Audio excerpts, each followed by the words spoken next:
Hello दोस्तों, में आपका स्वागत है मेरे चैनल रैप्स किचन में। तो चलिए आज हम बनाते हैं बढ़िया सी चाइनीज़ भेल। आपने कभी ना कभी खाई होंगी, नहीं खाई होंगी तो इस रेसिपी को ट्राई दे ही दीजिए आज, और देखिए कितनी बढ़िया लगती है। ठीक है, चलिए तो स्टार्ट करते हैं। तो पहले मैं पानी बॉईल कर लूँगा। जैसे ही बॉईल हो जाए उसमें डाल देंगे हम नमक।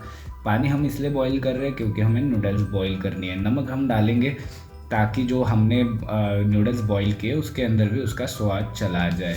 ठीक है, तो मैं उसमें जैसे बॉईल हो जाए उसमें डाल दूंगा नूडल्स। जितने आपको नूडल्स चाहिए उतने आप डाल सकते हो, उसके हिसाब से पानी और नमक डाल दीजिए, और ऊपर से थोड़ा सा ऑयल भी डाल दीजिए ताकि वो एक दूसरे को चिपके ना। अगर चिपके भी तो कोई प्रॉब्लम नहीं, आगे जाके हमें इसे फ्राई ही करना है। जैसे नूडल्स अच्छे से गल जाते हैं, देखिए ज़्यादा गलने भी देना नहीं है और ज़्यादा आपको सूखे भी नहीं रखने हैं। अच्छे से हाथ से टूटने लग जाए तब उसको निकाल लीजिए, पूरा पानी उसमें से निकाल लीजिए छन्नी में से, और फिर उसमें डालिए थोड़ा सा ऑयल ताकि फिर से वो चिपके ना। उसके बाद में हम क्या करेंगे, इनको फ्राई करेंगे। इसलिए मैं तेल रखूँगा। ऑयल लीजिए, एक कढ़ाई में रख दीजिए मीडियम फ्लेम पे, और जैसे ही ये गर्म हो जाए याद रखना पानी पूरा निकाल लेना है, और आपको जो ऑयल है वो अच्छे से गर्म होने देना है। उसमें डाल देंगे हम नूडल्स, उसको फ्राई कर लेंगे। जैसे ही गोल्डन हो जाए मैं उसको निकाल लूँगा।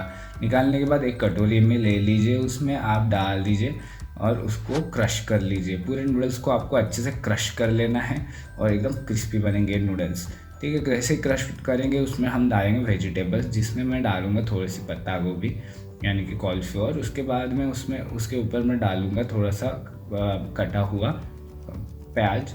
मैंने दोनों चीज़ें लंबी लंबी काटी है। उसके बाद में उसके ऊपर हम डालेंगे सेजवान चटनी। आप ये भी यूज़ कर सकते हो जो ऑलरेडी मार्केट में मिलती है, या फिर इसकी लिंक मैं आई बटन में दे दूंगा, वो देख के आप बना सकते हो। बड़ी सिंपल रेसिपी है।